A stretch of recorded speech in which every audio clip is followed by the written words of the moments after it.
This makes sense!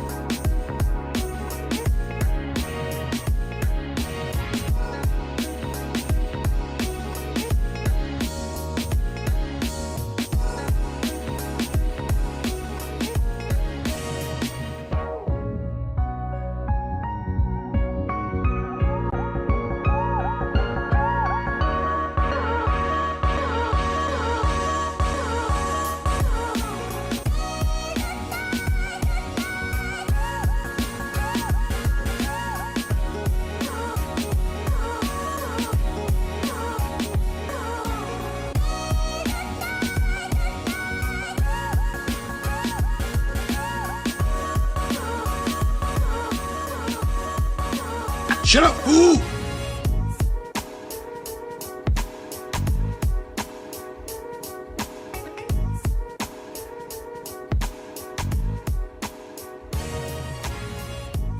The mustache is coming in good, right? Coming in well? Is it coming in good or well? Coming in well. Well. It's coming in well. It's not a good coming in. It's a well coming in. My mama learned me real good when I was homeschooled in rural Manitoba, Canada. Atheists can call in. I know it's, I mean, I gave it a lot of thought that, isn't it unfair that atheists don't get to call in anywhere? There's so many atheist call-in shows where atheists can't call in. Or can they? I don't know. I don't watch them. I used to watch the ACA. Where can you cash in your Pine points? You can't. The truth be told, the IRS cracked down on the home office in Wichita and thought it was a scam. They thought it was like Bitcoin. Okay, I gotta find my clock here. Countdown timer. Because most of you atheists are boring, so I gotta have a countdown timer here. Set for 5 minutes. If you're interesting, I might keep you on. But even if you're interesting, I might not. So here's your chance to call in and tell me that you love me, and then I'll chastise you because you shouldn't love any strangers, because you don't know me. You think you know me. You don't know me. Actually, you probably do. Because I'm pretty much what you see on live stream in real life. Except maybe I'm a little more quieter. But here I'm forced to talk. Oh, speaking of which, you see what I'm holding here? A Poof or Drown mug? Well, that reminds me. Uber Scheiser, you're going to be so thrilled. I don't even know if you know this yet. Uber Scheiser is a poker friend of mine who makes these mugs. You can't have any. No, you can't. But no, you can have some if you want. Limited orders 100 though. Trinity, he sent a couple to Trinity Radio, and it was hilarious. Let me see if I can find it here. Quiet. Why are you doing this? Oh, I know why you're doing that. You guys can start calling in while I'm finding this. And I'm totally fine if nobody calls in. Let me be clear. Why can't I find it? Hang on, is this right? 2 days ago? Yeah, this is right. He said here. Yeah, right video, show transcript. Thank you. There we go. Excellent. Now, of course, Myron should have had this all set up before we even started live streaming, but Myron's paid $5 an hour and is vastly overpaid. He does not deserve a living wage. He does not. The minimum wage should be 0 for him. Yeah, Jerome Robinson, I saw that you were there. Okay, let's see. You can't read it mine very well because of the fuzzy. So he made one, Pritchett. I gotta make this big. Pritchett, Jesus drowned babies. Jesus drowned babies, get over it. Remember that? I got a video on that where he did say that. Jesus drowned babies. Oh yeah, the mustache. I'm thinking of starting an OnlyFans account, Ray. I'll call it PineCreek, aka Bruno39. That was the name of my first dog and the road I was born on. Bruno39, aka the Love Doctor, aka no matter what, the hat stays on. I got to get a cowboy hat. OnlyFans. How many Christian ladies here would support that? I bet you there's a few of you. Come on. You know who you are. Okay, back to the mugs. Oh. Of the camera, but it's the TR logo, and then it has Braxton on it. Mine says Pritchett. Well, the first says PineCreek quote. PineCreek? Yeah. Poof or drown. And then I'm like, it says Pritchett, Jesus drowned babies, get over it. And then the other one he sent me just has my name on it and the TR logo. High quality. And I very, very, very much appreciate the tumblers. Thank you. I'm drinking out of it. Now, this is an atheist. I have no reason to think that atheists would want to hurt me except for the ones that have told me so. Except for Canadian atheists who are villains in your story. Right? Stop it.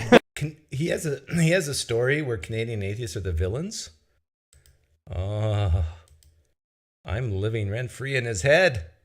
But I drank straight out of this. I did rinse it out with some water just because it'd been mailed. But if anyone is attempting, he's not trying to kill you, end me. Mission accomplished. Wait and see. This could be an exciting stream, but I don't think so. I think Uberscheiser is my friend. Now, Derek. Okay, keep thinking that. I mean, he doesn't hate you, because hate always leads to violence. Let's see here.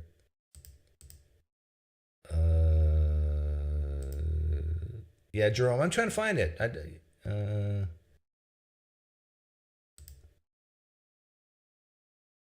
Is this it? Yeah, this is it. Two different things. He says it's insane. There it is. Insane how Pritchett is complaining about dead babies while unironically carrying a get over it mug in relation to Jesus drowning. Yeah. So they were talking about abortion and how they're against it. Let me be clear. Christians, Jews, Muslims, at least the fundamentalists, the Orthodox type, they are totally okay with babies dying in the womb if God sanctions it. They always forget that part. John Bain's thing is a response to... Well, Doug's OnlyFans accept my Pine Points. No, seriously, the IRS shut us down. Cash only. And maybe a few favors. Cash or favors only to support the OnlyFans account. You know, even if I just get one subscriber to my OnlyFans account, it'll be all worth it. PineCreek, for one thing. Because he didn't think that any apologist could say that. He said, here's 10 things that Christians won't say or whatever. Right. And we said them all. Right. If we agreed with them. Right. And so, look, but there is a difference between, like, does the Bible specify in Genesis that there were loads? I think Braxton Hunter has been very insecure lately. Floyd, why do you say that? Has he been exhibiting unusual behavior? And loads of babies. No, but it's a reasonable... Your mustache grew miraculously fast. Well, God does exist, say 10. Here's proof. What do you mean? It's been almost a week, 5 days. If you can't grow a mustache like this in 5 days, please don't call yourself a man. Assumption that there at least one. That's reasonable, right? Mm-hmm. Okay, but there's still a difference in God judging mankind and sending a flood, and we've done like 10 different shows explaining the difference. Yeah. God can kill whoever he wants, Jonathan. The issue is the drowning. I mean, come on. If God said, you, Jonathan, have to go, and it's either drowning or just poofing, he would say, Lord, please poof me. Right? You don't want to be drowned. You don't want to have water fill your lungs. And then you cough it out, and then you take in more water, and then you cough it out. I mean, then you tread in water. That's what these poor toddlers and babies had to do. Babies especially, they naturally can tread water for quite a while. When God sending judgment, and what happens to those babies as opposed to how they probably would have grown up in an environment that made God want to flood it. Oh, he needed to kill the babies because they would have grown up probably to be such people that God would want to kill them anyhow. Aren't you describing things today, Jonathan? Why would God create the universe at all? Because they would just grow up to be people like you see today. Ugh. Okay, this is Atheist Day. I mean, I got no calls yet. I guess everybody in the live stream chat are theists. Which makes sense, you know. Atheists, they've left my channel. It's just the theists left. Hi, Chris Musulu.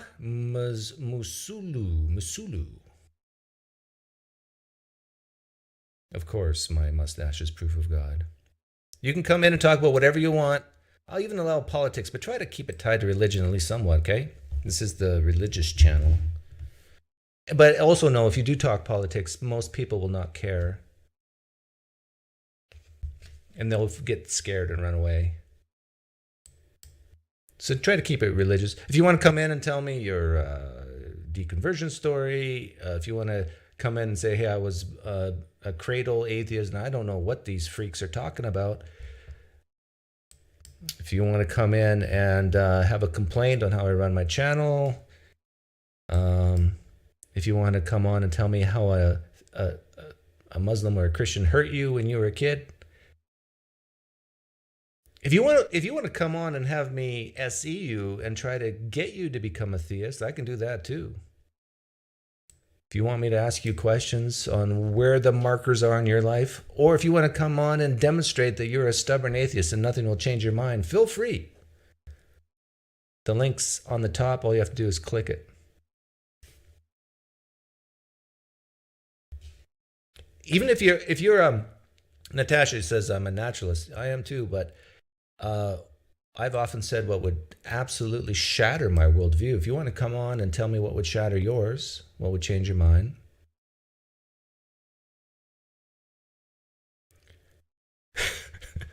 Don't label me as an atheist or theist. I'm non-binary. Brr. Sorry, I just got a shiver. I got to keep you guys honest.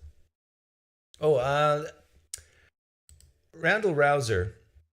Remember a week ago, or last week, forget what day it was, I showed that he had this text where he said PineCreek is the same as, what's his name? Matthew McConaughey. No, Matthew De La Hunte. All right already. I'm just like Matt Dillahunty in that I'm a troll, and Randall Rouser's been on my show 2 or 3 times. He's openly contemptuous. PineCreek is openly contemptuous, unable to steal man or engage charitably. Well, I did a little digging, and wouldn't you know it, I got him to say, well, but yeah, this has been positive. This has been a good exchange, I think. Yeah, this has been positive. This has been a good exchange. How can I be both contemptuous, unable to engage charitably, and Randall Rouser say, at the end of a conversation, this has been good, productive conversation? He's either forgotten or duplicitous. I'm going to say forgotten. I made this video to remind him. I would say 2 out of the 3 of our conversations together went quite well, and even the one with the milkshake, it ended well. There was no hard feelings.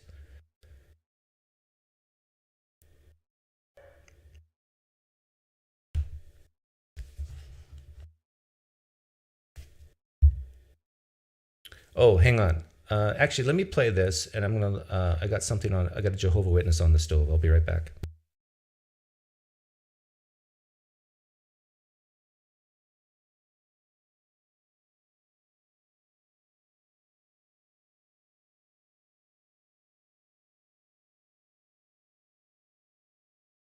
Well, but yeah, this has been positive. This has been a good exchange, I think. Yeah, and I'm happy that you came on without a moderator. That's great. All right. Okay, Randall, drink Tim Hortons bold coffee for me today. Will do. Okay. Thanks for having me on. Take care. Bye.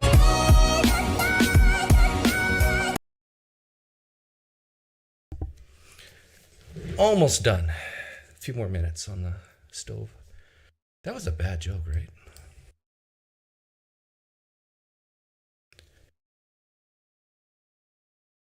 Another thing I was thinking about this week is my conversation with Kip.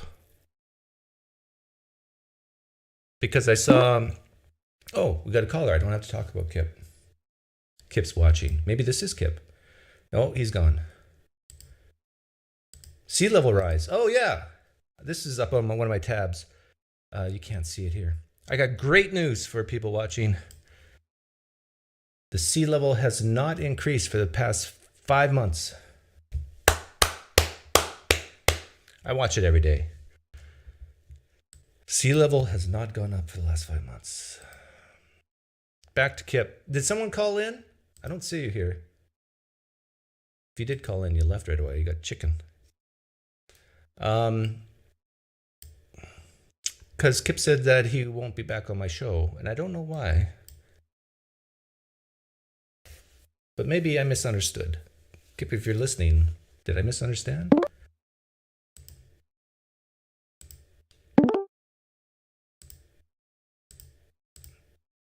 Hey, I think I can hear you. Hi there, valued customer. We've talked before, right? Yeah, just briefly. Okay. What do you want to talk about today? Oh, let me start my timer. Yeah, I was just making sure this was the closeted atheist call-in session. It is. You're closeted? Yep, that's right. Why are you closeted? Well, like I told you before, I own a business, and I can't. It would affect, if I came out as an atheist, it would affect everything. I see. Kind of in a deeper religious area. Okay. But does it bother you that you have to be closeted? Yes. Yep, it does. But my wife and I are kind of together in it, so that helps.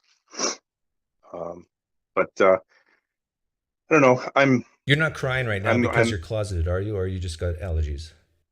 No, I got allergies. Okay. Because I want to make this even a very deep and emotional stream. And if you could get yourself to cry, that'd be great. No, I mean, if I had my choice, you know, I would probably live somewhere else, but I'm very much invested into where I'm at. And what state are you in? So I am in Wisconsin. Oh yeah. Well, if you move to like, where's there like a lot of godless people, like Portland, Oregon, or something like that, you could come out. Yep. Yeah, I have family there. It has to be in an area where there's a little bit more population, where there wouldn't be as many repercussions. Yeah, so. Like California or New York. Yeah, I mean that'd be the dream, but I'm stuck at the moment. But everything else is fine. But I just have to kind of just do the. But maybe your perceptions are wrong, because I'm an atheist and I feel like theists love me. Whenever I go to church, and I don't go to church often, maybe once in the last, it's been a while, but I did go to church recently for Christmas, and I felt nothing but love. Like Christians, especially, they love atheists when they come to church.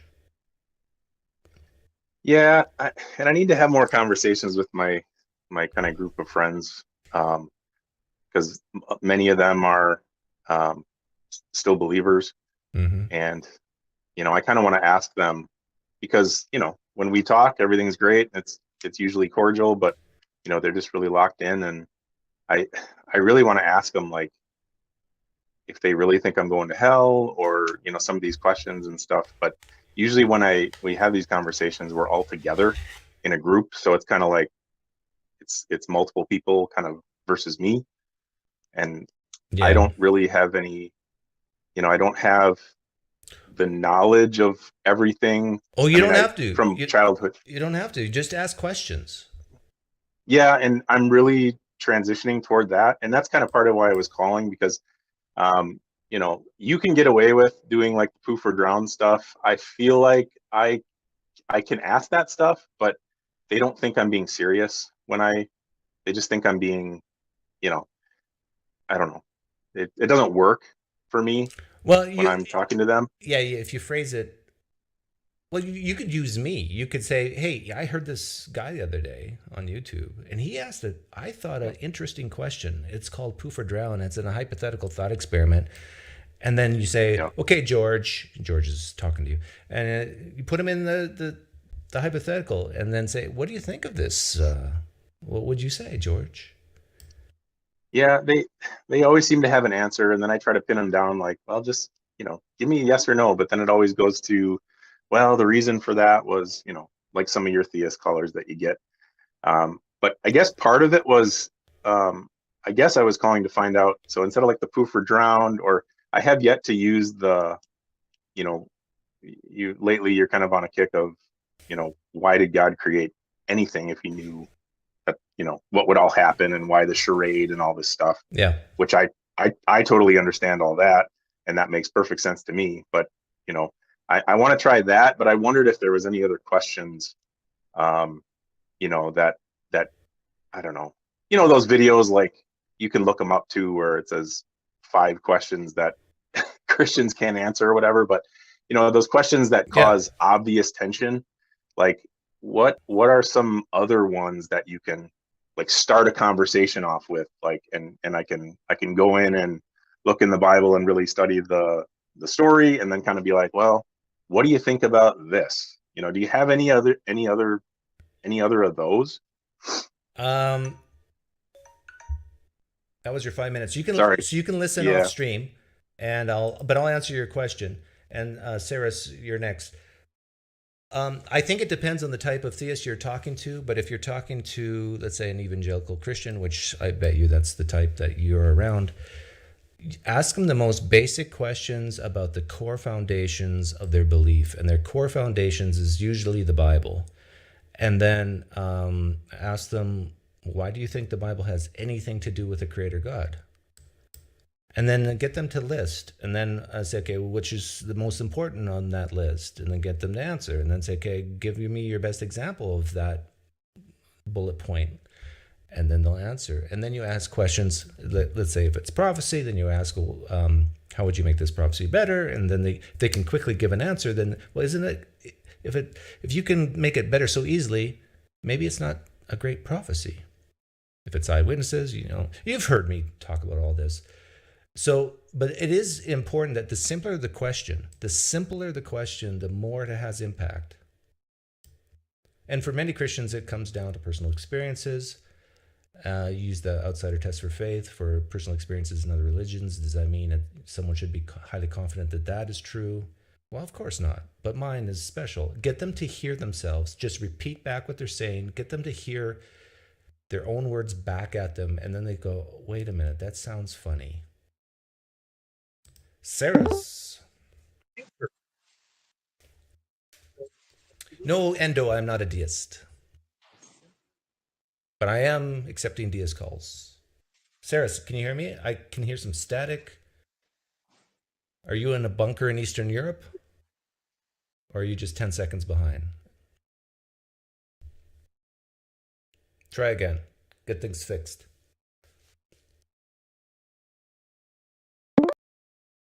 Felix is next. Hi, Felix.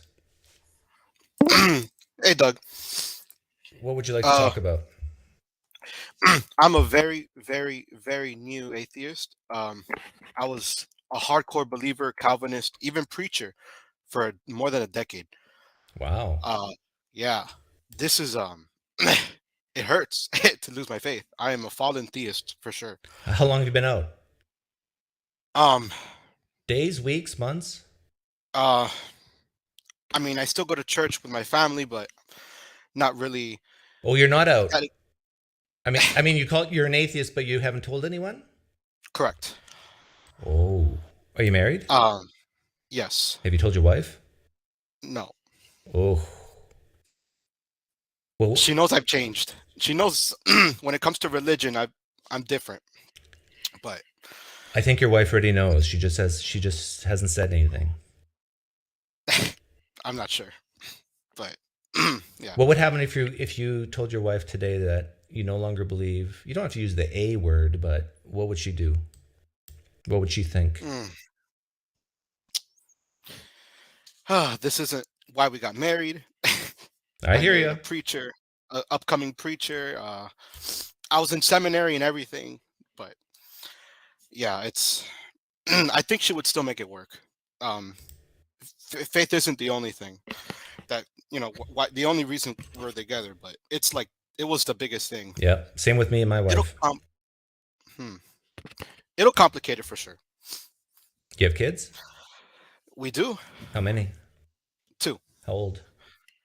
1 and 2. I mean, I'm sorry, 2 and 3. 2 and 3. Okay. So if you did tell your wife and come out, they're young enough that they won't remember you. It wouldn't be a big change for them. But then you got the complication of schools and how you raise them. Yeah. I mean, I still have a positive view of religion, you know. I don't hate it. It just, for me personally, the thing of hell did a lot of trauma. So I would want to keep that away from them, but Is hell the reason why you left? no. Hell is the reason I stayed in longer than I needed to. Yeah, it can go either way. So what caused you to doubt in the first place? What started the ball rolling down the hill?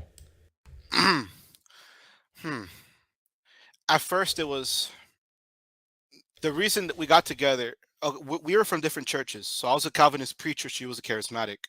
And that caused a lot of friction in the marriage. She didn't like my style of Christianity.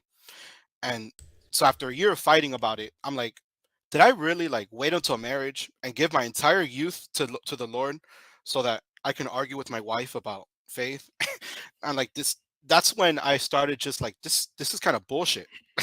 What kind of deal is this? And I don't know, just emotionally something happened that got rid of my cognitive dissonance and my confirmation bias after just all the fights in the marriage about church. I just said, I don't give a damn if this is real or not. And so I went back into the verses that I would explain away or things I ignored.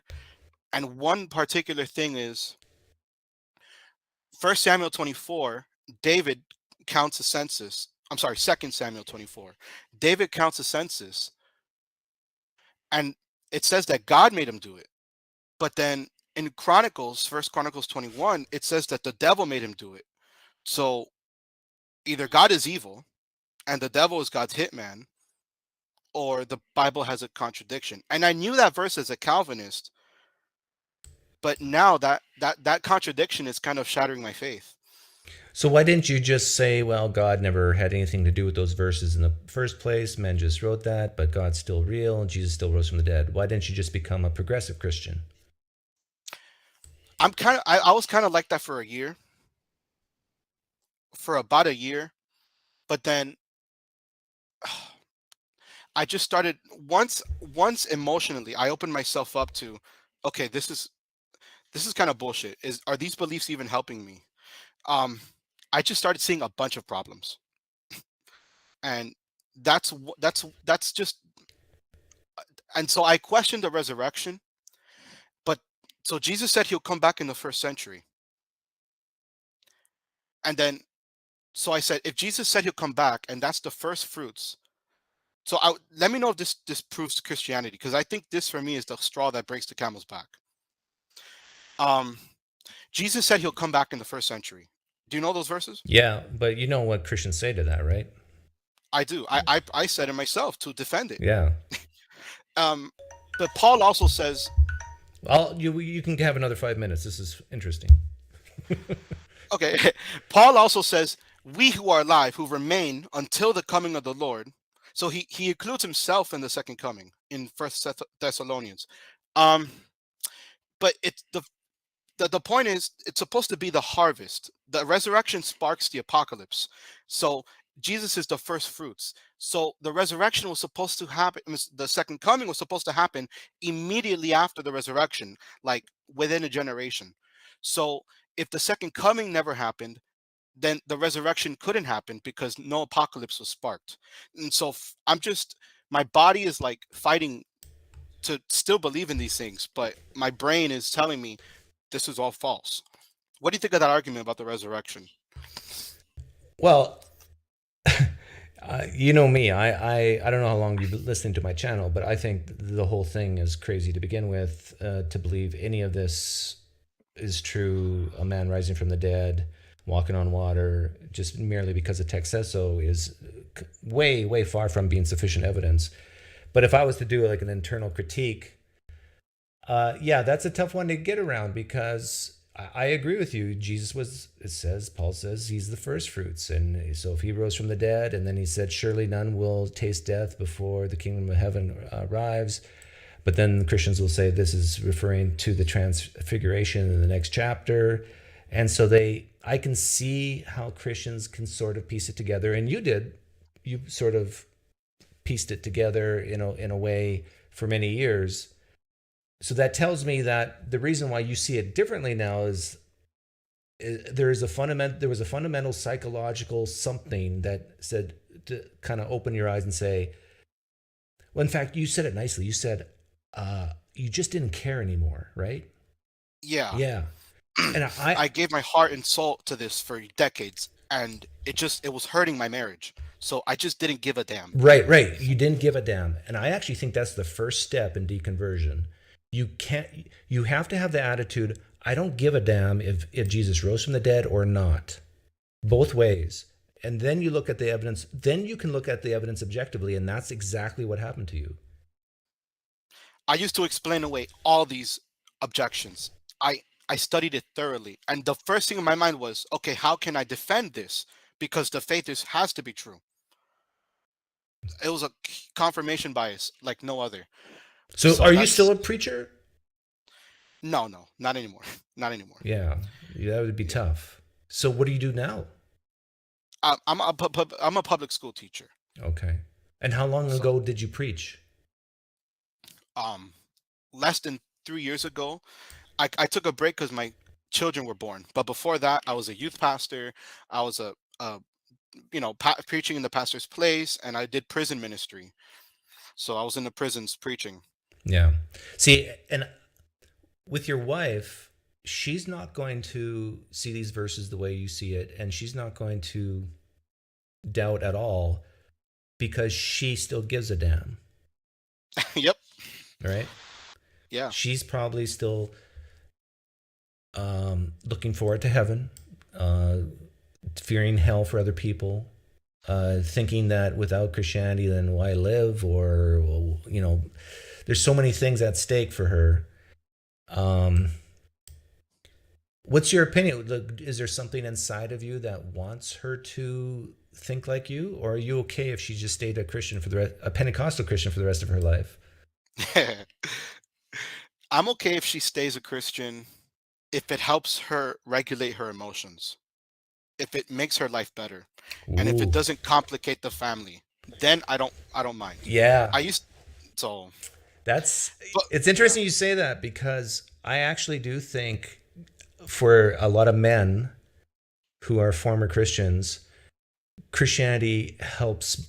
They can leave Christianity, but Christianity helps them in their marriage because Jesus is their comfort, and the man doesn't have to always do all the work. Yeah. You know what I'm saying? Yeah. And I would just quote 1 Corinthians 11. Look, we're arguing, but you're not listening to me.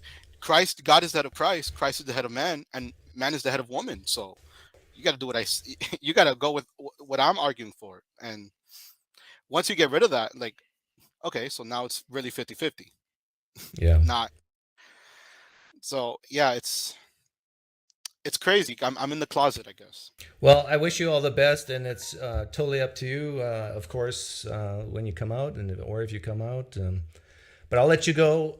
Maybe call back again and let me know. Give me an update, a progress on your marriage, and if you told other people. All right. Take care. Peace. Okay, let's try again. Saras. Hi, Mike. Can you hear me? Yes, you're really loud. Okay. Let me turn you down a bit. So sorry. Okay. So thanks for having me on your channel. So my name is Saras, and I am an atheist. Okay. Yep. So I just wanted to understand your view on morality. So how would you define morality?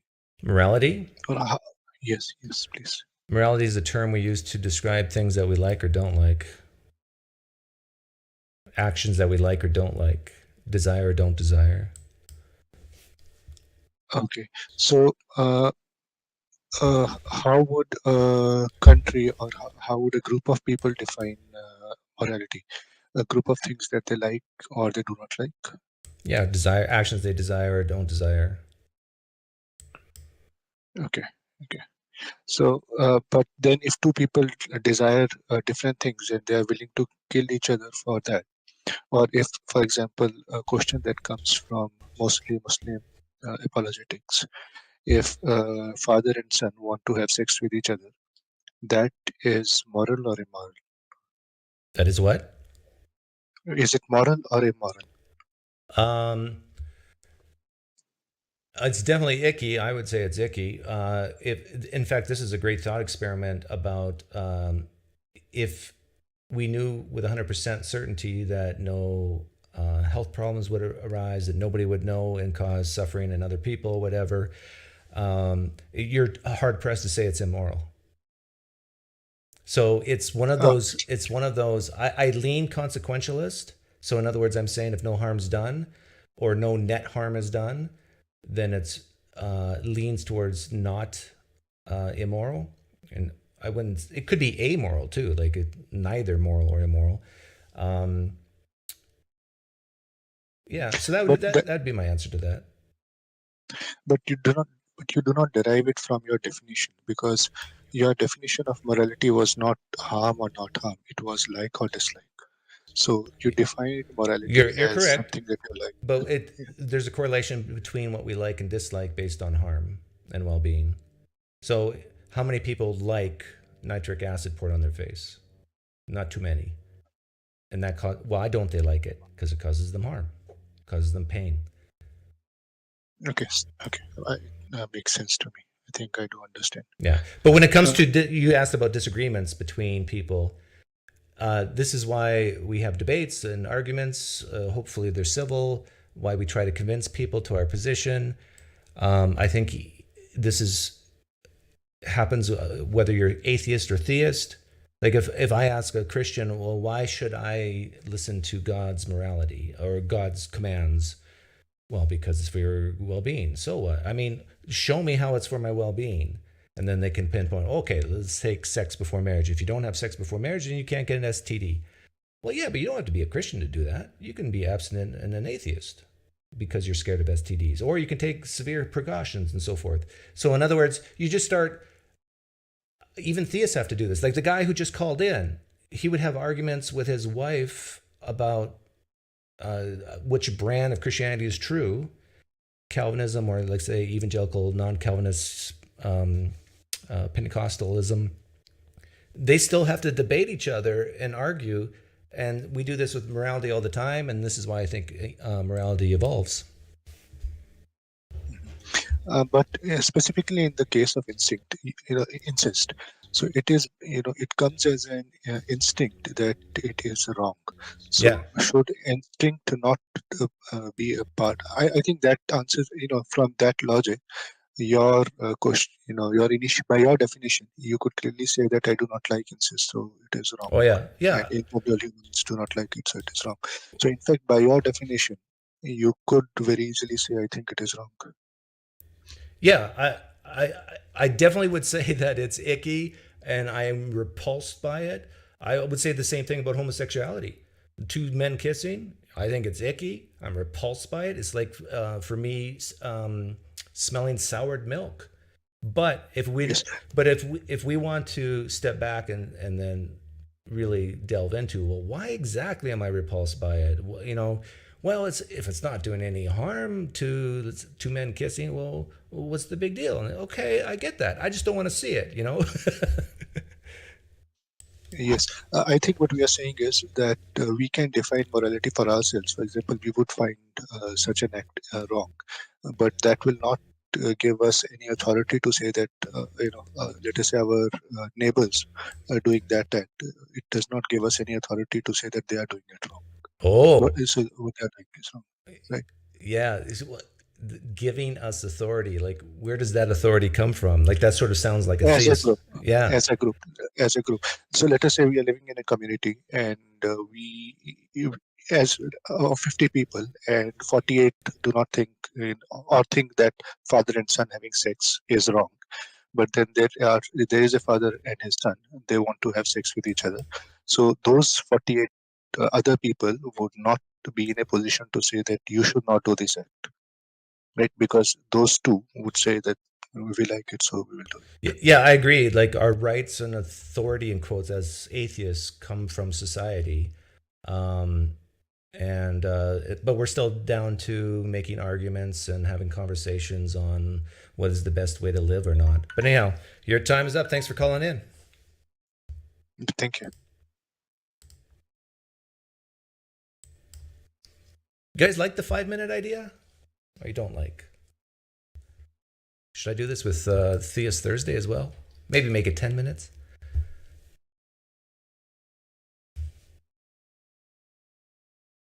Room's open.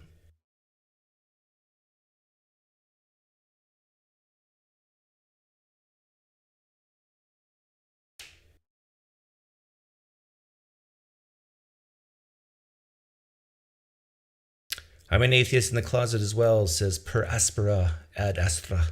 It's complicated. Yeah. Well, this is, I think I've said this before. This is why sometimes being outspoken atheist or public atheist or whatever is just for people who are financially secure in the United States. Because if you're not financially secure and you're worried that your parents will kick you out or you'll lose your job,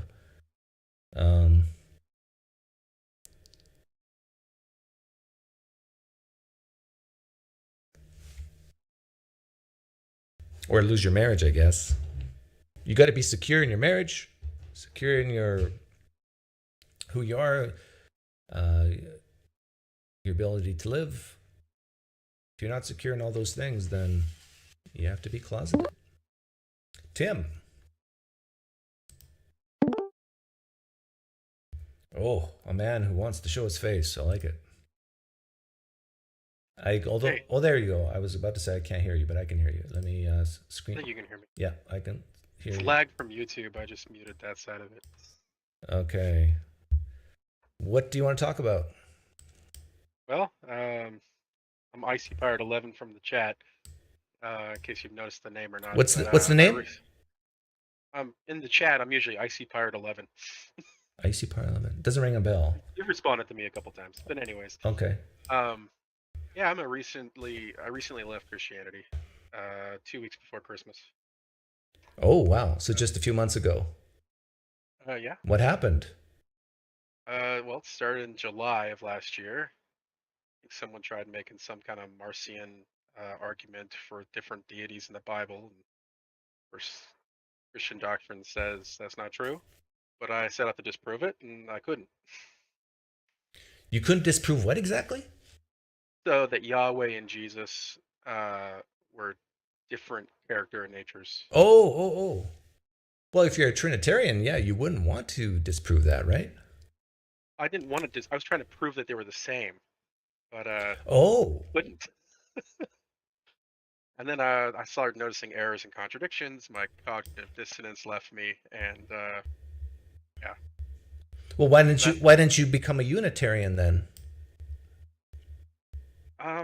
Or just say Yahweh is God, the real creator God, and Jesus is the Son of God, and not the same as Yahweh, but still very, very special, still the Messiah. Because of Heiser, I would see the unseen realm, where Deuteronomy 32:8-9, you have the Elyon and Yahweh as a son. And I guess that's Tom Stark's view. I read his book, The Human Faces of God, which kind of was a debate about that. But yeah. But Jesus could still be like part of the divine council. That is like, you have Yahweh, the God Most High, and then you got all the gods underneath him. Jesus is the next one down the line, and then the pantheon of gods. Okay, but then when you throw in the whole JDP theory, the documentary hypothesis, I had a hard time balancing all that, and I think there's lots of evidence for source theory. Okay, yeah, but then you're basically questioning that the Bible has anything to do with a God in the first place. If you start talking that way, right? It's true. Yeah. Basically, I disproved Christianity for myself by looking at Richard Elliott Friedman's work. Who wrote the Bible. I watched 24 of his 27 episodes on YouTube, some of his class records. Okay, but what got you into these guys in the first place? Why did you feel the need to even do that reading? Well, someone asked me a question about Yahweh being different than Jesus and how it was somehow related to some Sumerian deities, Enki and Enlil, or some weird thing. And I just started doing some research. Okay. And I kind of I word it. What would it take? Basically, sorry, go on. What would it take for you to return to Christianity? Absolutely nothing. Because even if there was a miracle and your wet napkin got on fire, I still don't see the Yahweh, the Christian God, being good. Okay, but you could still say that it's true, and you're not going to worship this God, right? Like Satan did. Well, Hasatan. I mean, I don't know about Satan either. Because people always give me a hard time on that, and I say, well, there's a difference between saying something's true or not and then following it. Like, there's a true way to rebuild a car engine, but do I want to build a car engine? No. Yeah, exactly. Yeah. So, yeah, I just started studying scholarly stuff. I watch Myth Vision almost every day. Richard Friedman, Beneath the Bible is another Christian organization, but they're pretty honest in a lot of ways. And then it just started putting too many holes in the foundation. And I listened to the last guy. I was a Calvinist, 5-pointer, and stuff. You were a Calvinist as well? Right. Yeah. Interesting. In fact, do you think it's easier for a Calvinist to leave Christianity over a non-Calvinist? Well, I think so. Tyler Ravella is probably a good example of that. Yeah. I was PCA as well for a while. Recently PCA. That was a couple years ago. Are you married? Yep, and I have a full quiver of 8 children. Wow. My wife left Christianity 2 weeks, maybe 3 weeks before I did. Okay. Questions I brought up. Okay, see? I was so scared to be unequally yoked, but then all of a sudden I was reading about Paul's letters and I was afraid that it would be unequally yoked the other way, and then we both left. Okay. See, but don't give me this, I read so-and-so and I read that and I watched Myth Vision. The PineCreek theorem. I wish I knew about you before. I would have came in on as a theist and argued with you. I would have called in on Theist Thursday. I'm going to give you another 5 minutes because I'm interested in your wife. I mean, not in that way, but why did she leave? Well, she was trying to be nice as I was talking about everything I was learning, all the holes of inerrancy. I lost inerrancy months ago, and she kind of put up with me talking about the stuff, but didn't really like it. But then she was going through Bible study fellowship, and it was the one part about the lying spirit came to talk to Ahab. That messed it up because then everything we talked about, and then that really had a contradiction in her mind. Ah, interesting. That God was a deceiver? Yeah, that he was lying. That she worded it, do the ends really justify the means? But it's interesting, like I know so many Christians who can read passages like that, passages like 2 Thessalonians 2, where it says that God basically caused people to believe in lies and deceptions. Why is it some Christians can read that and kind of put it on the shelf and still be a Christian, whereas you and your wife not? That's the most interesting thing about all this to me. Well, because the Bible's true no matter what. I mean, we're taught that, Christian doctrine says the Bible is true, whatever's in there is true. Even when something doesn't make sense, it's a divine mystery. And that somehow we'll find out in heaven how it really worked out. I think that's really what kept us all going. Yeah, but something changed in you. Like you went from that to being willing to give it all up. And that's what fascinates me. Like what makes humans so different, or what happens to humans that they can justify certain things in their head and then also one day something snaps? Okay, well, you think the same thing I do because I'm wondering how I believed it for so long. Yeah. And I was just talking to elder of my old church, just the other night, he called me and wanted to get together, and I did the whole poof or drown thing with him. Oh, And really? yeah, How'd that I go? really liked your examples. You know, well, he didn't like the one where, would you be both annihilated if you, you know, give up heaven and she gives up hell kind of thing. He didn't really like that what if. He was like, he thought it was like, can God make a rock so big he can't lift it? I said, no, it makes more sense than that. But he just blindly believes this stuff. I don't know how he's able to keep it going. Like for me, God was my father who I would to imitate. He was the definition of love. But then when I read the Bible, I couldn't be like him. I couldn't act like him in many places because he's not loving in some areas. Yeah. Yeah, it's a interesting. Sometimes I think it's a matter of personality types of what, like if someone's very needy, very insecure, they'll hang on to Christianity longer.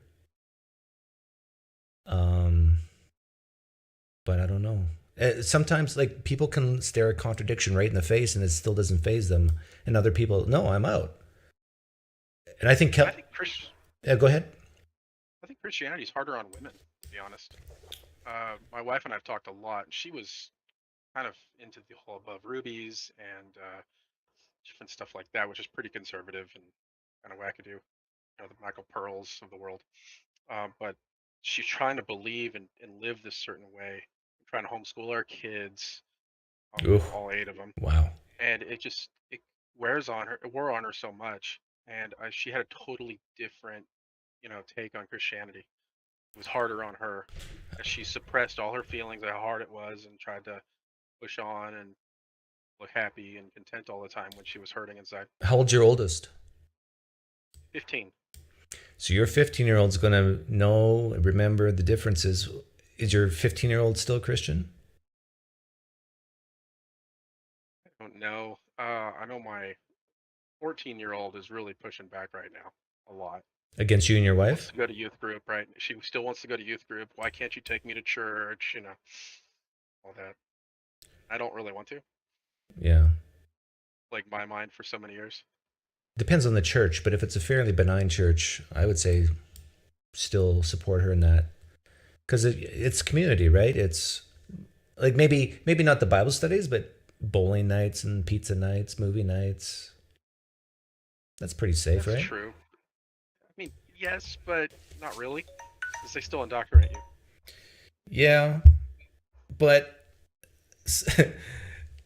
sometimes, like you were a hardcore Calvinist, and I honestly think that it's an easier break than if you're a wishy-washy progressive.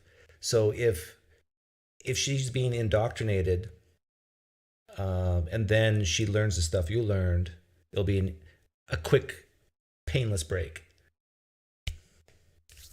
Maybe. Not everyone learns this stuff and then leaves. That's true. That's true. In fact, I'm going to do a poll on that right after you leave it. So yeah, it was a pleasure to meet you, Tim, and all the best to you. All right. See you. Thanks. See you. I'm going to do a poll on that.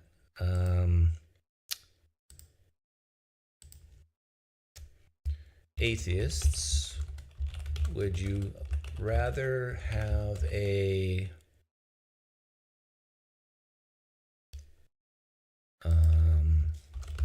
James White in? Would you rather have many James Whites in the world? He's a Calvinist, fundamentalist. Or would you rather have many Randall Rouser? He's a progressive Christian. Well, yeah, I think he says that.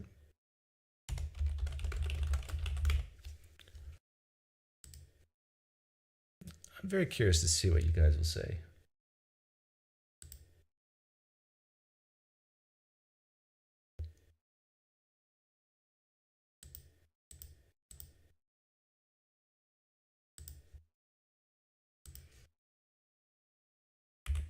Place your vote.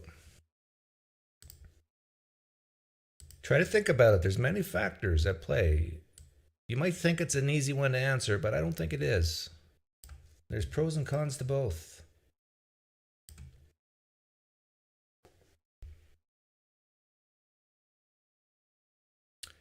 Darkin says, I answered Randall because he's more fun to laugh at. Darkin, you're cruel. Cruel.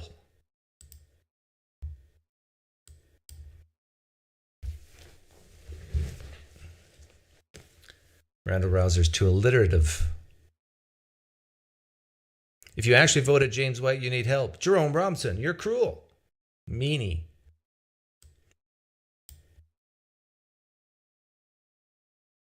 So many cruel people in the live stream chat. Don't you understand these are real human beings with feelings?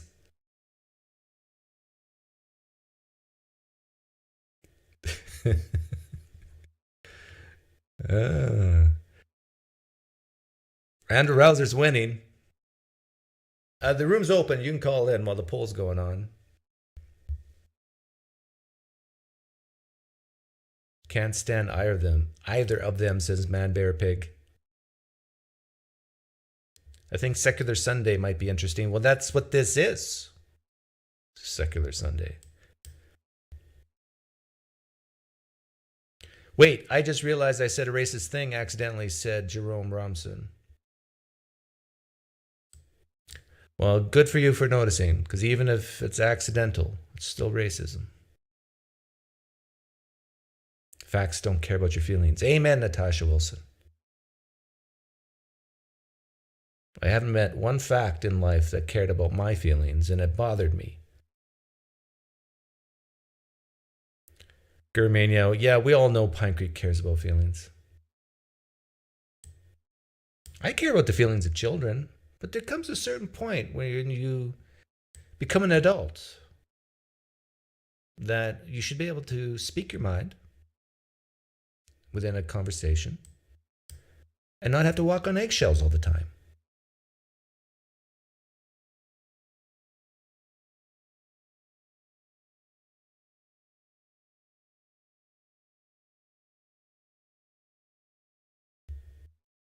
Looks like Randall Rouser is going to win. Okay, here's my thoughts on it. What Randall Rouser believes often is, to me, just so wishy-washy, a moving target. It's hard to push back against someone who will pick and choose what parts of the Bible to believe. Now, I know he might have good reasons why he does that.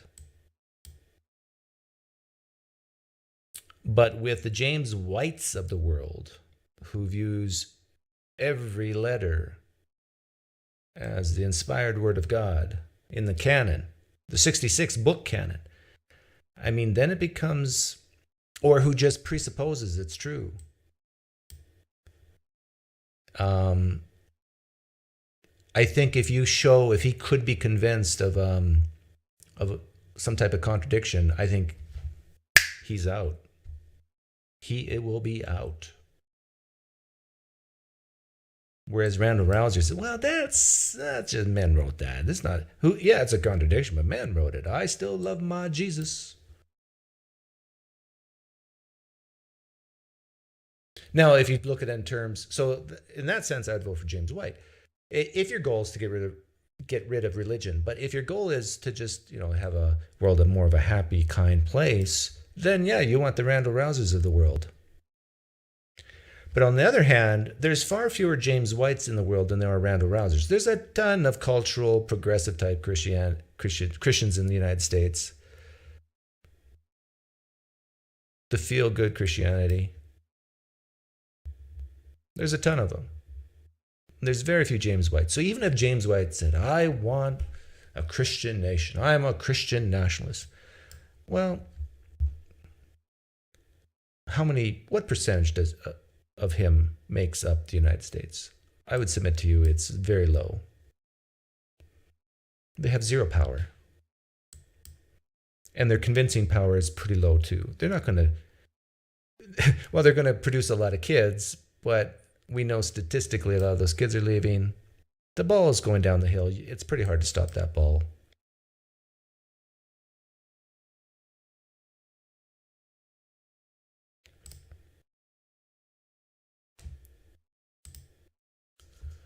PineCreek, are you annoyed at Dr. Kip, or were you just trying to provoke a fun fight with him? You're referring to when I said I don't care about these details? I don't see that as provoking a fun fight, and I don't see that as annoyance. I was asked a question by him, and I gave an answer, what is hem or something, and he said, are you even listening? And I said, well, not really, because I don't care about this stuff.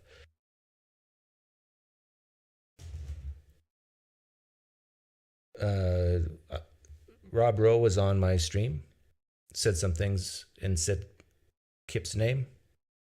I asked Kip if he wanted to respond. He couldn't at the time, so I said, okay, come on later if you want to respond to Rob. He said, okay. He sent me a agenda. As soon as I saw the agenda, I go, oh, I'm not interested in this, but I'm going to allow him to say this. Sure, come on. But this is for Rob, not for me. This is for people like Rob.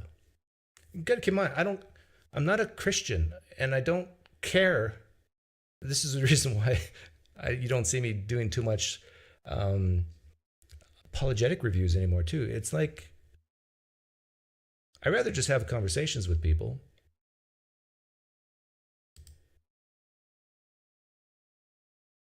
But do I care if Yahweh was believed to have a penis or not? No. You know why? Because Yahweh doesn't exist. Whether he has a penis or not. That's just science.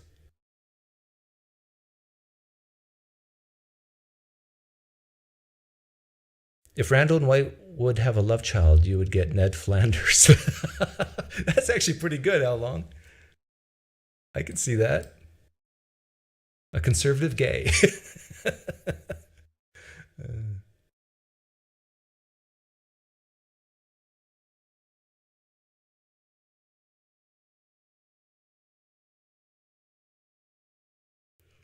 What I learned from all that is, with Rob and Kip and all that, is if you do what I do long enough, people who have hated you in the past will end up liking you, and people who like you in the present will end up hating you. C'est la vie.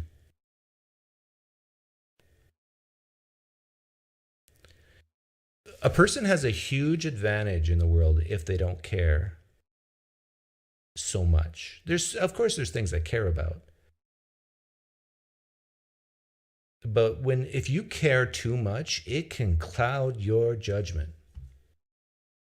In fact, we just talked about that with that guy who called in, who said he came to the point with Christianity where he just said, I don't give a damn. Then he could actually start reading the Bible objectively.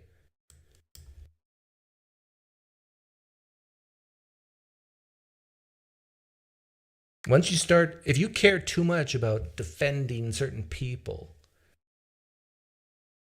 loving or severe likeness of certain people, or severe dislikeness of severe people, it clouds your judgment. Doug, where did you originate from? I was born in a log cabin in rural Manitoba, Canada, so I could be near my mother.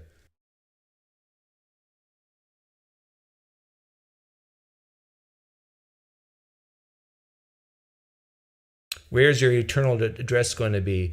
I think I'm going to be buried in rural Manitoba, right by the border, which is apropos because I am both Canadian citizen and American citizen. That's my eternal destination. Stan the man. I can hear you. Goodness. Make sure your other tab is off.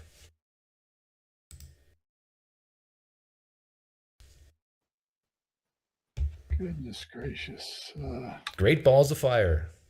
Right. Yes, I'm just trying out this whereby, and I didn't know it was going to launch me straight in, and you were going to answer so promptly. I know. I scared you, didn't I? Yes, you did. Well, what do you want to talk about? Let me start the timer here. Oh no, I mean you had an open for atheists. I've been one since the early '90s, and before YouTube era. What were you before you were an atheist? Well, I was born and raised Catholic. Oh, I'm sorry. Oh, Yes, I feel so abused. What kind of Catholic? Because there's different types. Were you a traditional Roman Catholic, conservative? I'm going to say so. I mean, looking back on it, I feel like it was conservative, but maybe not enough. What got you out before? Because it definitely wasn't the internet, so there must have been some. Correct. Yeah. Right, yes. I remember, watching preachers on Sunday and stuff and trying to stay in touch. And it came to a point where I said, is this a con? And I never got over that. You feel like they're finally going to answer the question, all the evidence. Okay, I'm finally going to get it, and they never do. Is this a con? All this time, has this been a What con? about the evidence in the New Testament, Stan? Okay, I wasn't very academic in such matters, so you can't tie me down to trying to say I did adequate research. So are you coming on my show and admitting to me that you became an atheist for inadequate reasons? I feel like I did my best at trying to think it through. Okay. And, I guess now that I've heard a lot of the terms, the notion of the outsider test of faith is probably what was in my mind and most effective at bringing it to a conclusion. No, that's a good answer. I like that answer. And here's another good answer if you ever go on any other atheist show someday in the future, because the evidence doesn't match the claim. Like if your neighbor said they walked on their swimming pool, like no tricks, they just walked on water, you would need a ton of evidence before you would believe that. And texts written decades after your friend walked on water is not going to cut it. Dead witnesses not going to cut it. Right. So just the bold assertions I just got tired of the boldness of the assertion. What? Okay, all the evidence, and then they just give another assertion. Yeah. That's not the way you prove something. What did you think of, like, you were an atheist before the internet came out. What did you think of these new atheists, like the Hitchens and the Harrises and so forth? Once I found out, I made a point of hitting the four horsemen. Hitting? Of new atheism. Oh, you... Hitting their books. Oh, you liked them. Well, I made a point of discovering them. And when you discovered them and read them, did you like them? Not all of it. I mean, being that they were coming up with reasoning that was maybe too sophisticated or academic for me.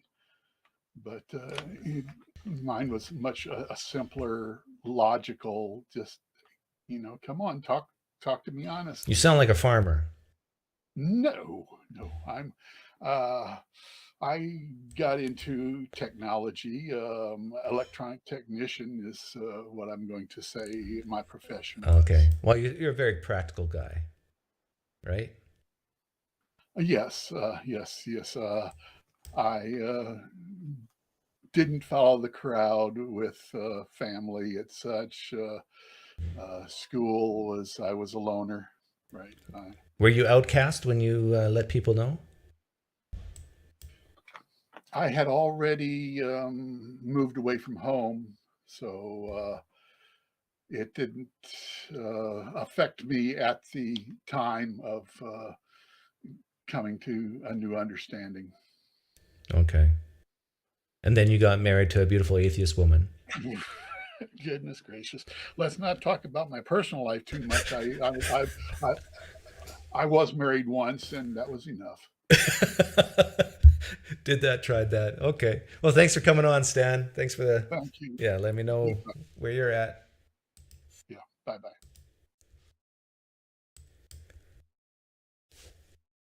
That was almost exactly 5 minutes.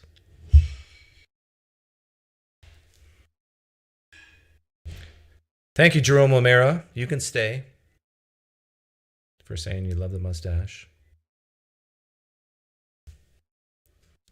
For those of you who don't love the mustache and don't love Atheist calling in, please know you don't have to stay. I'm one of the few atheist channels that encourages people to click off.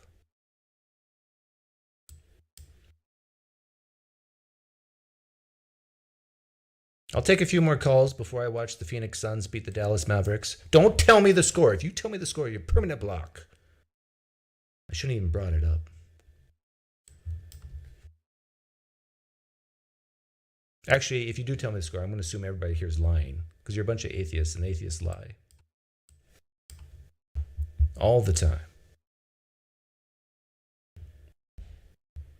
The room's open. Not going to be here forever.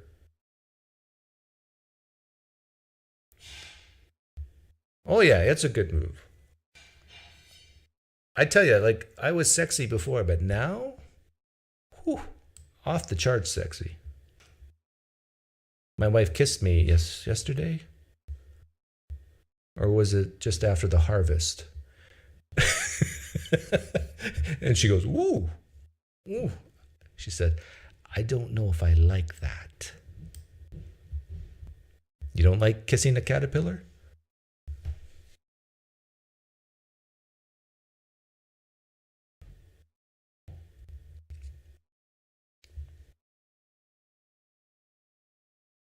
Doug, I don't care where you lived. I'm wondering how you came into being as a human. Excellent question, Shannon Herring. How did I come into being as a human? Well, it's a very complicated story. My dad was a farmer at the age of 14. He was in his tractor, and he got off his tractor and found my mother, and they went to a dance, and then they got married. And then one night, my dad said, "Hey, girl, you want to go in the back of my Lincoln Town car?" They were married, but my dad's still a romantic. And they went in the back of the Lincoln Town car and said, hey, girl, let's make a PineCreek.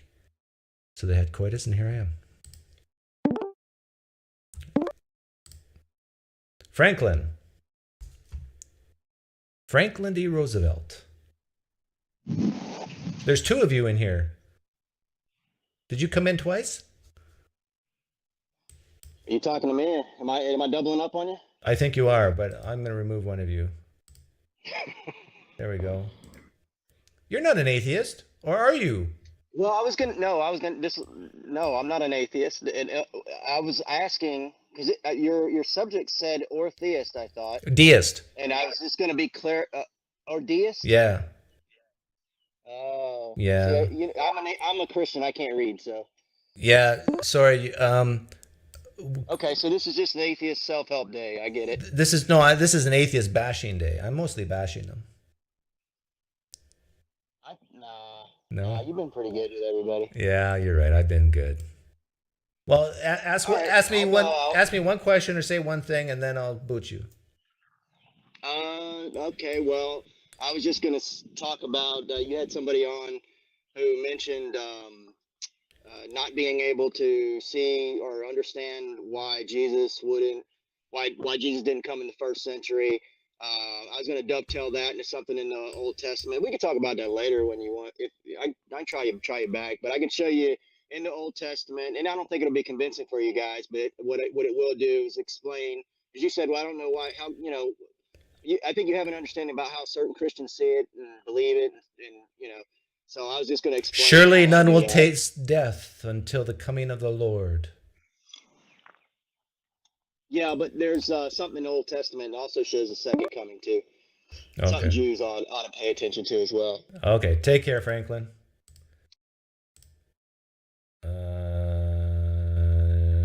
Truncated.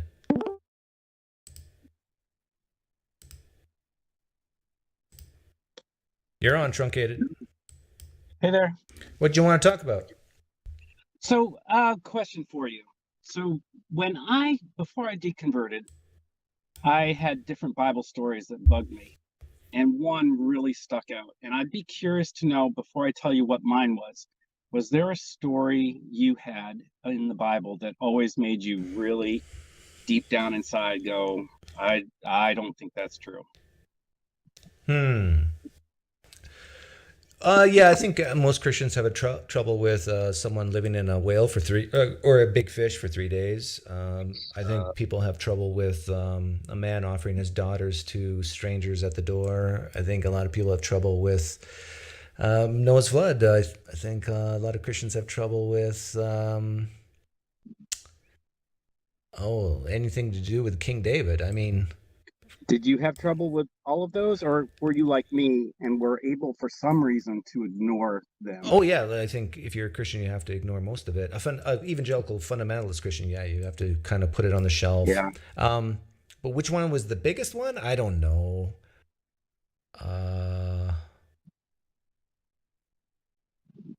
Yeah, I think it's just simple stuff like, well, we know science. You can't. There's acid in a whale, so no, you're not being alive for 3 days. But then you just say miracle, and you're done. Yep. What was it for you? All right, you'll never guess mine, but mine is Samson tying up 300 foxes by their tails with torches and burning down people's livestock or their food supply.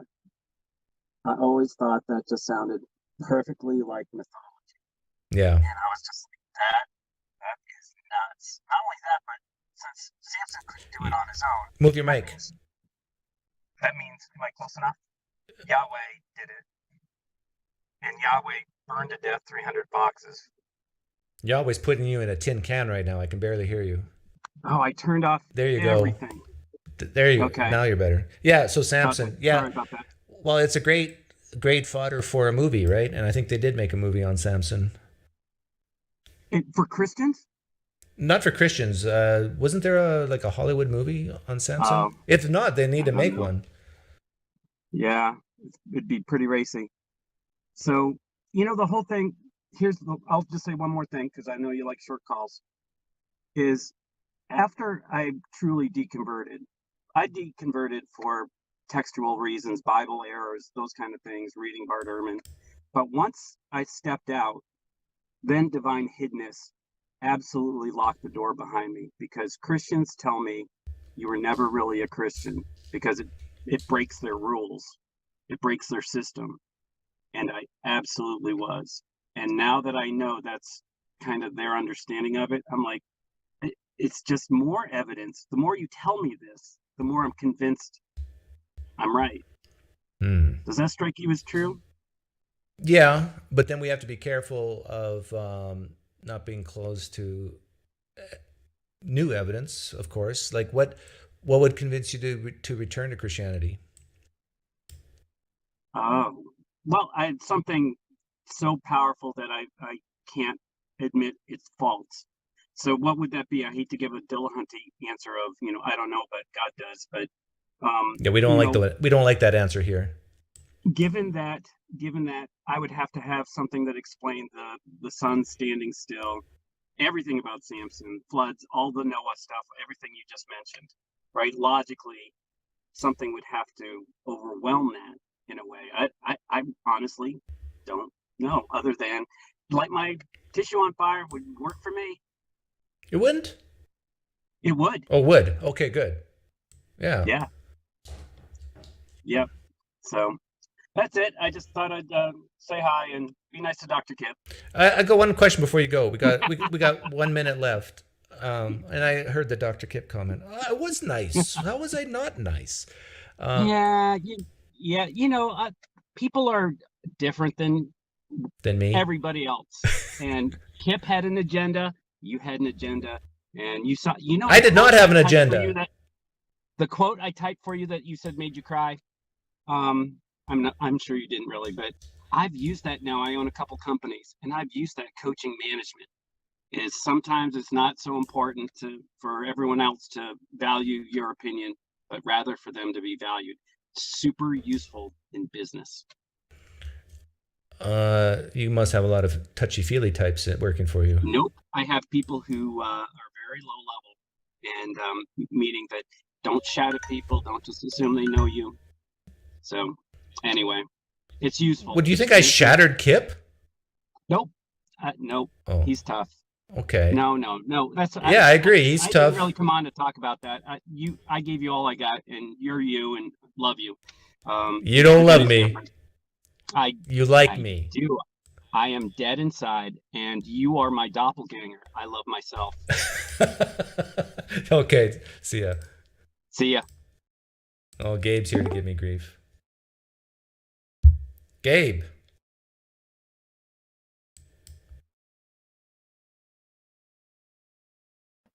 Hey, sorry, can you hear me now? Yes, I can hear you. Gotcha.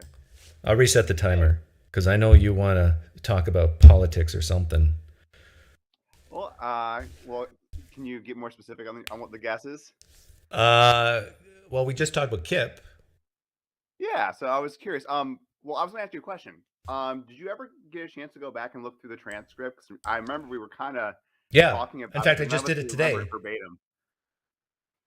This transcript when Kip was on? Yeah. No, for David Falk. Oh, yes, I think I did as well to make sure the word only wasn't in there. I was correct. Okay. Well, there was one thing I wanted to mention from that. I wanted to see if that changed your thought process at all, I guess.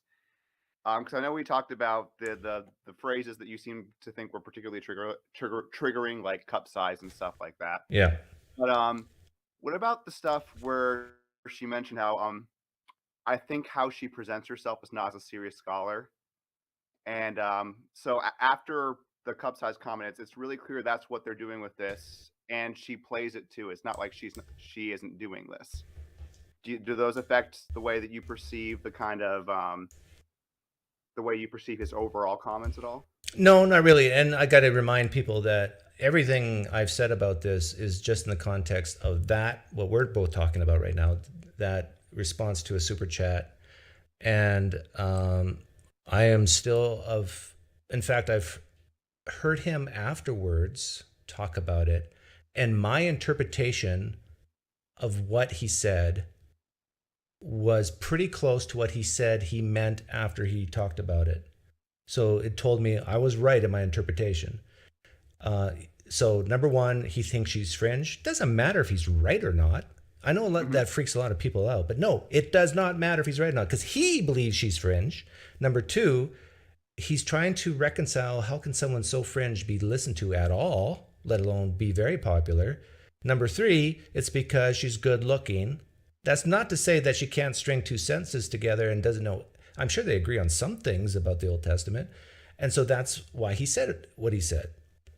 Isn't it fair for someone like me, though, to think that, well, that's a great way of covering your ass after the fact? Well, that's because you're a bleeding heart liberal. Of course. You want a bad guy. I give you so many liberal tears. I get so triggered every time I come on. And the thing is, I don't really care if people want to believe he's a misogynist. Go for it. I'm just saying that in my personal opinion, things like him being an asshole is more likely. Him being just wrong and ignorant are more likely. And maybe my definition of misogyny is different than some people because yeah, that was the other thing. I actually made a response video. I have no viewers, so that's totally fine if you never see it at any point in time. You can link it. I'll look at it. Oh, sure. I will. I'll do it after you finish the stream. I'll just put it in the comments. Does that sound fair? Yeah, because just to let you know, my definition of misogyny is more aligned with like hating women. Yeah, because I think that was a fair point. I think we might be able to say like broadly maybe sexist. I think people talk about there's a difference between sexism and misogyny and stuff like that. And so for me, it's just whether or not he would have said similar things about men versus women. And that's kind of the way I see it. If he's treating women differently than he would men in this case, then that to me seems to be a problem. Yeah. And so that's kind of the case that I made. But what was it? I agree with that. Like if there was and there might be, and it might be out there. I just haven't seen it. But if there's a history of him treating all women this way and never men, okay. But then I can use that against people like Kip, who, and I think I brought up a fair point, calling her fringe, then coming to the defense, and then people call Richard Carrier fringe all the time. Yeah, thinking back, I don't think the fringe thing is really relevant one way or the other. The main things that I brought up was, we talked about like, what if he's just an asshole? And I think my thought process is that there's way more like combinations of ways to become an asshole. On like just the general asshole hypothesis. Whereas if you're like a sexist or misogynistic, and again, it's not like you're always sexist or misogynistic, right? Like a thought could just pop into your head, something that you've heard before, in the heat of the moment. So it's not like it's a blanket characterization of his entire every bit of who he is or something like that. But so that's my thought. My thought is that this comments makes more seems way more expected if he's had some sort of sexist thought in mind versus if he was just had some intentions of being an asshole. Okay. What do you think about that? Well, then we're starting to get into his psyche or past. Like again, everything's based on his response in a super chat, and there's just been so many crazy comments about that one super chat comment about, well, if he thinks she's such and such and so bad, why didn't he go into the scholarship instead of commenting on her looks? I mean, he's responding to a super chat in a few minutes. He's not going to start going into detail about everything he disagrees with her on. And well, does it help if I say I don't think like his whole career should be ruined or something by that? Like, so I know like you think I'm like very liberal and stuff, but like it's not like that's my view or something. Yeah, like someone could say something like that. Hey, you know what? I made a mistake. I shouldn't have said that, and then you move on. Right? But the more interesting point is, if Francesca was a man, everything else is the same except she's a man. Would guys like Kip, other people, Dan McClellan or whatever, would they have come to the aid so quickly and so vehemently? If the answer is yes, fine. If the answer is no, aren't they being misogynistic? Saying, oh, that poor woman, she can't defend herself. I think honestly, we really aren't in a place to know that. I don't know if you agree with that or not, because I just don't think we've had a similar history with men. We'd have to kind of have that to have an apples to apples comparison. Well, it doesn't have to be looks per se. It could be something, I don't know. I can't think of anything off the top. It's hard to come up with a counterexample. It actually is kind of. You could use looks. Like a lot of people think Brad Pitt is the only successful actor because of his looks. I mean, I don't know. And if someone were to say that, what if I was to say Brad Pitt? In fact, there's a Between the Two Ferns episode where what's his name? Zach Galifianakis asks him, "Do you think you would be a successful actor if people realize that you're just a shitty actor?" And I mean, I know it was a joke, but if someone said that seriously, who is going to come to the defense of Brad Pitt? If it's true, like, oh, he's a shitty actor, but he's really good looking. Well, he's a white male, Doug, so he doesn't matter. Okay. That's a great place to end it. See you, Gabe. All right, see you. Rosemary. Hey, how are you? Good. That's good. I just want to start by saying, don't use my cup size to dismiss my membership in the Brain Trust. Okay, I won't. And don't you dare use my jock size. No, I will not. Definitely not. No. Yeah, that whole thing kind of cracks me up. But anyway, so my thing that I was going to say is that when I deconverted, which was me just realizing you don't need a first mover, therefore God does not exist. That was it. It was really easy to walk away because I had already been deconstructing the political side of things, if I may talk about politics. Yeah, well, that's a good point. And that's like when you talk to a lot of Christians and they doubt. In fact, who was it? Alyssa Childers said the exact same thing. She sometimes doubts Christianity, but then she remembers, well, how did we get here?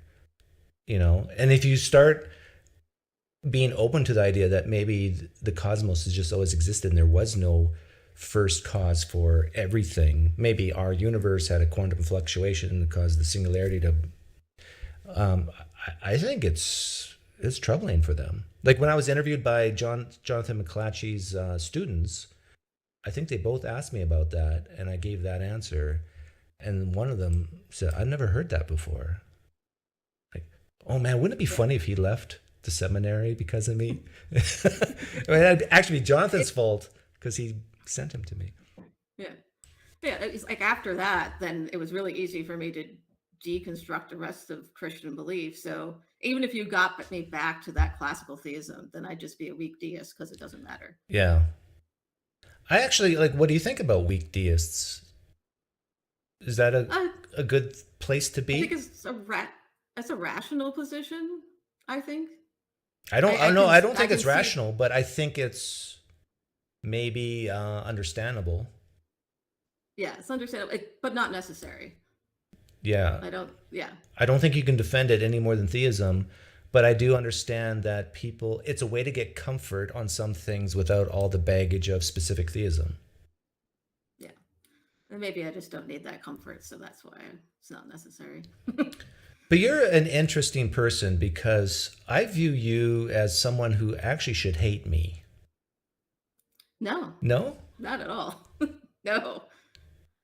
Because, well, yeah, that's fine. Where do you lean politically? Is it right, left, center?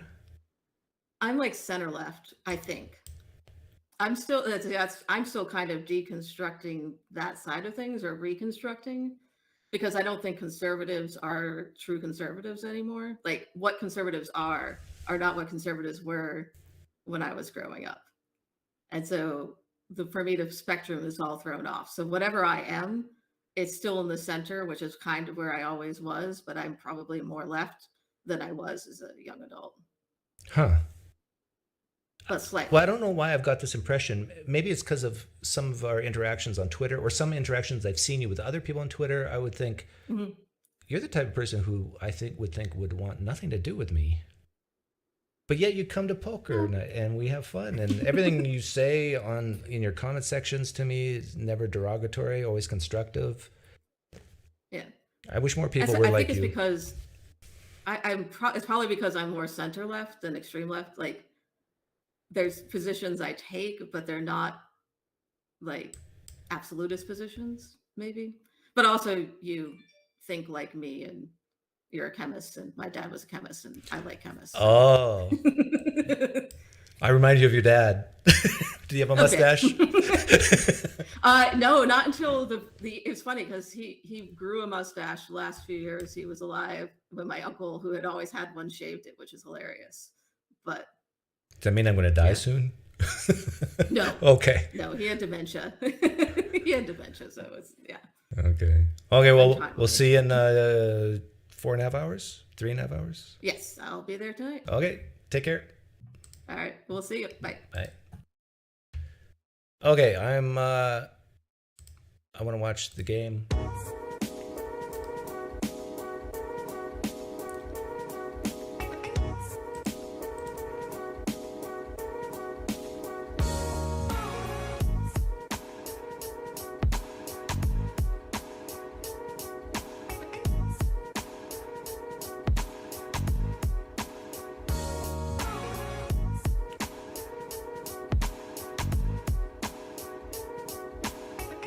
Yeah, Jerome, I think it's about 10 calls.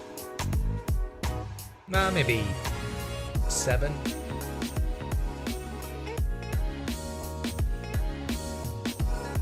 What do you guys think of this? Should we do this every Sunday?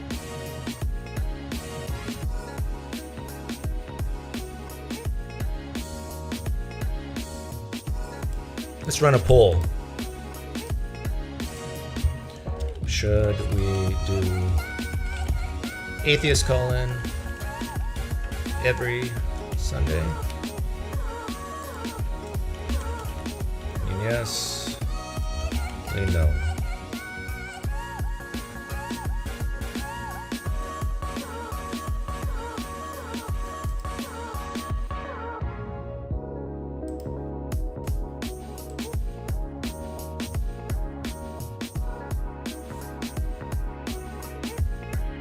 Good show, short calls, get to the point. Yes, they do.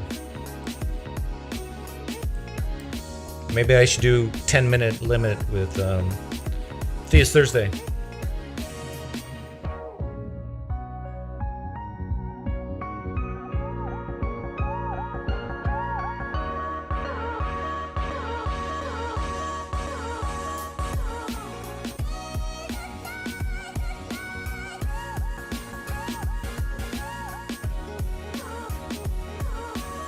Need more chest hair. Oh. I got chest hair, baby.